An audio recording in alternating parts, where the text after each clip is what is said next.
और जो सादे भोले होते हैं ना, उनका यकीन दृढ़ होता है, विश्वास पक्का होता है, उनके पास ये ज़्यादा सवाल नहीं होते दिमाग में। जो बातों से खोजना चाहते हैं, बातों से ढूंढना चाहते हैं, ग्रंथों में पाना चाहते हैं, मंदिर मस्जिद गुरुद्वारों के वो पुजारी बन के हासिल करना चाहते हैं, उनको नहीं मिलेगा। अनुभव करोगे, अपने हृदय में बैठ के करोगे, अपनी वृत्ति को अंतर्मुख जमाओगे, जो सूरज शब्द के योग में मिलता है और जो बताया गया है उस तरीके पर, उस रास्ते पे चल पड़ोगे, सीढ़ी दर सीढ़ी पहुंच जाओगे एक दिन। उसके लिए यही आसान तरीका है कि अपने मन को शिथिल करके अंतर में लगाओ, बाहर की वृत्तियों बाहर मत इसको बिखरने दो, इंद्रियों के द्वारों पर जाके इंद्रिय के स्वाद और रसों में मत फंसने दो। जरूरत है उन चीज़ों का, प्रकृति ने और जो तुम्हारे लिए आसपास का वातावरण है उसके अनुसार अपने जीवन को बरतो। ये नहीं कि फांसी लगा दो, फांसी लगाने से नहीं मिलेगा। क्या कसूर है? शरीर का कसूर क्या है? लेकिन जरूरत से ज्यादा अगर कोई भी काम करते हो बुरा है। इसको जिंदा रखने के लिए, स्वस्थ रखने के लिए, अच्छे विचारों के लिए शुद्ध भोजन होना चाहिए, संगति अच्छी होनी चाहिए, अच्छे विचार होने चाहिए और सात्विक भोजन और अच्छे इंसानों का बनाया हुआ। जिस इंसान के विचार खराब है वो अगर भोजन बनाता है तो तुम्हारे विचार भी एकदम खराब हो जाएंगे। मैंने कहा ना कि जिस घर में ऐसा होता है उसका तो पानी भी जहर बन जाता है, पानी भी ना पियो। और ऐसे घर का, चाहे वो गरीब है चाहे भूखा है, लेकिन जिसके हृदय में प्यार है भक्तों का, जिन भक्तों के नाम लिए ना जाति से नीचे नहीं थे, वो ऊंची से ऊंची जाति के थे। नामदेव छिप्पी नहीं था, ऊंची जाति का था, भगत था। 4 दिन पहले रविदास जी की जीवनी बताई थी, वो चमार जाति से नहीं था, वो हरि का भगत था, परमात्मा का भगत था। कबीर जुला नहीं था, परमात्मा का रूप था। सजन कसाई था, कसाई नहीं रहा था, वो था जब था। कर्म इंसान का शुभ होना चाहिए। जो शुभ कर्म करता है, शुभ विचार रखता है, वो आदमी जिस चीज को भी छू देगा वही चीज पवित्र हो जाएगी। क्यों संतों से प्रसाद लेके आते हो? उनके हाथ की क्यों जिद करते हो कि आप अपने हाथ से दो प्रसाद? उनकी, जिनकी संतों की जिस पर दृष्टि पड़ जाती है, जिससे हाथ लग जाता है, जो चीज उनको छू जाती है, या एक विशेष रूप से उन पर दृष्टि डाल के अगर किसी को देते हैं तो उनके लिए वो अमृत का काम करता है, दवा का काम करता है, उनके पापों को धोने का काम करता है, उसको शुद्धता और पवित्रता देने का काम करता है। लेकिन ये ना सोचो कि सारे काम उन्हीं से करवा लो। उन्होंने जो तुम्हें दिया है, कहिए नाम लालदास उठ भजन कर, आलस उंग निवार, रथ बेगाना कारज अपना वक्त से ले समार। ये बिराना राज मिला हमें शरीर, इंसान के चोले में रह के अगर जो काम कमाई आप कर सकते हो, कभी ये अवसर नहीं मिलेगा। अब तो ये चोला भाग से मिल गया, फिर नहीं मिलेगा। पेड़ से फल पत्ता टूटने के बाद में दोबारा नहीं लगता है उस पर। जिनको तुम अपना मानते हो, कोई भी अपना नहीं है, लेकिन रहते हुए ये नहीं कहते उनको तोड़ के भगाओ, नहीं। जैसा तुम्हारे से होता है उनके साथ खूब अच्छा बर्ताव करो। तुम्हारा बुरा करता है उसका भी अच्छा करो। मैं नहीं कहता किसी का बुरा करो। अगर तुम्हारा बुरा करता है, तुम्हें पता है इसने बुरा किया, उसका भी भूल के बुरा ना करना, उसकी सजा उसको लेने दो। तुम अगर ऐसा करोगे तो बहुत गलत है। लेकिन कुछ के जो दुष्ट प्रकृति के आदमी, उनकी आदत नहीं बदला करती।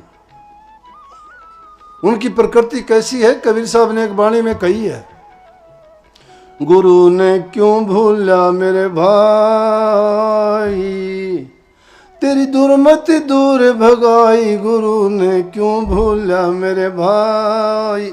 गुरु ने क्यों भूला? गुरु है क्या? गुरु ज्ञान है, गुरु समझ है, गुरु विवेक है, गुरु का सिद्धांत है, गुरु सत्य है, गुरु तुम्हारा जीवन है, गुरु तुम्हारा मुक्तिदाता है, तुम्हारे कर्म को धोने वाला है, तुम्हारे जीवन की जांच परख तराजू है तुम्हारा। उसको क्यों भूल गए तुम? और उसमें बता दिया गुरु ने क्यों भूल गया। उस ज्ञान को कैसे भूल गए हम? कागवृत्ति नहीं छोड़ी हमने। गुरु ने हंस बनाना चाहा, नहीं बने हम। अपनी वृत्ति वहीं रखी हमने। चाहे चोला इंसान का मिल गया, बाणा पैरे शेर कर चले भेड़ की चाल, बोली बोले शाल गिर कुत्त्या ली न्या पाड़े। ड्रामा नहीं चलता यहाँ पर, हृदय की सच्चाई चलेगी। जैसे अंदर से हो वैसे बाहर भी तो होके दिखाओ ना। बाहर उजड़ा अंदर काला बुगले कैसा भेष, अंदर द्वेष ईर्ष्या सजर भक्ति लगे नालेश। भक्ति कैसे लगेगी? सत्संग करता, गुरु संग रहता, बुरी वृत्ति नहीं त्यागता। क्या मिला? क्या गुरु गुरु करते हो? किस गुरु ने ये शिक्षा दी है? कौन सा गुरु बताता है? कोई भी गुरु है, गुरु कहता है कि जीवन को अच्छा बनाओ, सच्चा बनाओ, ये ना सोचो। ऐसे काम नहीं चलता कि ऊपर से गुरु गुरु करते रहो, अंदर से घातरी लगाए रखो। तुम्हें खाएगी वो, गुरु को नहीं खाती। गुरु को नहीं खाती। सोना काई ना लगे और लोहा गुण नहीं खात, बुरा भला जो गुरु भगत कभी नरक नहीं जात। सोने को काई कभी लगी देखी है क्या? लोहे को गुण खाता है क्या? जंग तो खा जाएगा, गुण नहीं लगता।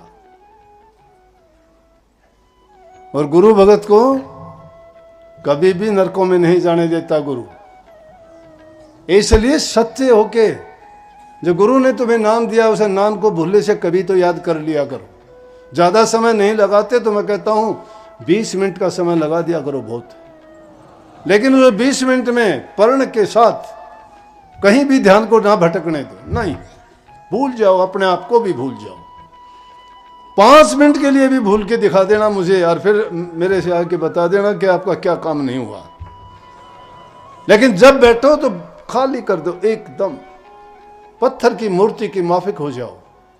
ना कोई सांस है, ना आवाज है, ना कोई आप में खून है, ना कोई हवस है, ना कोई विचार है, ना कोई ख्याल है, कुछ नहीं है। ना भूख है, ना प्यास है। 5 मिनट के लिए ही इस अवस्था में कल्पना करोगे। पहले कल्पना करोगे, कल्पना करोगे। जब वास्तविकता में जाओगे, कल्पना कर लेना कि मैं अब खाली करता हूं। अपने आप को खाली कर देना, कोई ख्याल ना रखना मन में। यह है ध्यान की अवस्था। यह है वो मन के लगाए पिया पावे। इस तरह से यह मन टिकेगा अंदर में। कहां से ज्ञान मिला? गुरु से। गुरु रूप हो जाओगे, ज्ञान ही ज्ञान हो जाएगा। ये बातें जो सुनते हो ना, उनने देखा था कि बिन दीपक जहां हो उजियारा, बिना बीन के बांसुरी, बिना बीन बांसुरी के वहाँ धुन बजती हैं, बिना किसी दूसरे उनके ढोलक और झांझर बजती हैं, घंटा शंख घड़ावड़ बजती हैं। वहाँ 24 घंटे ही ना रात होती है ना दिन होता है, वहाँ अमी की धारा बहती है। और उस आनंद में अगर एक बार तुम जाओगे, ये कल्पना कर लेना। यही चीज़ें जो कह रहा हूँ मैं, ये कल्पना करना। पहले कल्पना ही करनी पड़ेगी वास्तविकता में जाने के लिए। लेकिन वो कल्पना करके उस कल्पना में ना बह जाना, ये कल्पना है। कल्पना तुम्हें वास्तविकता की ओर ले जाएगी। जैसे किसी घर की छत लगाते हो, पहले उसके नीचे कच्चा ढोला बांधते हो ना, और ढोला बांध के जब छात पक जाती है तो नीचे का सामान सवारा काट के फेंक देते हो, हैं? जिस प्रकार से एक आदमी का भैंस खो गई, रात में भैंस को ढूंढने के लिए गया। अब बेचारा कोई लाठी वाठी लेके नहीं गया, रात का अंधेरा था, तो जाने लग रहा था। एक शमशान घाट से गुजरा तो वहाँ एक ऊंट का पैर पड़ा था, मरे हुए का, कटा हुआ। उसने देखा नहीं, उसने सोचा यहाँ कोई मुर्दा फूका हुआ, तो उसकी वो लठ डाल रखा हुआ, उठा के उसके कंधे रख लिया। पूरी रात ढूंढता भैंस को, भैंस तो नहीं मिली। सुबह को जब रोशनी हुई, लोग मिले, बोले अरे ये कंधे पर क्या उठाए फिरता है? बोला क्या उठाए फिरता? लाठी। बोला लाठी नहीं है तो ऊँट का पर। बोला भाई रात का अंधेरा था, ये मेरा काम गया, लेकिन अब दिन हो गया, मैंने जरूर गोली फेंक दिया उठा के। बोला मेरा के गसे। तो जब तक असलियत तुम्हें नहीं मिल जाती, तब तक उस नकली चीज को, उसको, कल्पनाओं को बसा लेना अपने हृदय में। ये मैंने क्यों कही कि पहले सारी कल्पना करते हो, सारे कहते हो जी मैंने नूरी रूप कौन दिखा, कहते हो जी मुझे प्रकाश नहीं दिखाई देता। ने बोला जी पहले तो मैंने ध्यान लग गया करता, अब नहीं लगता। मैं बोला ये बात तो को नहीं हो भाई। बोला जी क्यों? मैं पहले जिस घर में रहा करता वो घर ने को नहीं भूलता तू कदे भी, ये हो नहीं सकता। ये झूठी बात बोलते हो, देर नहीं लगाते ना। झूठ कपट की भक्ति ना करा करो, भक्ति तो सच्चाई की है। वो सच और चीजें हम बोल लिया करो, झूठ भक्ति में झूठ नहीं चलेगी।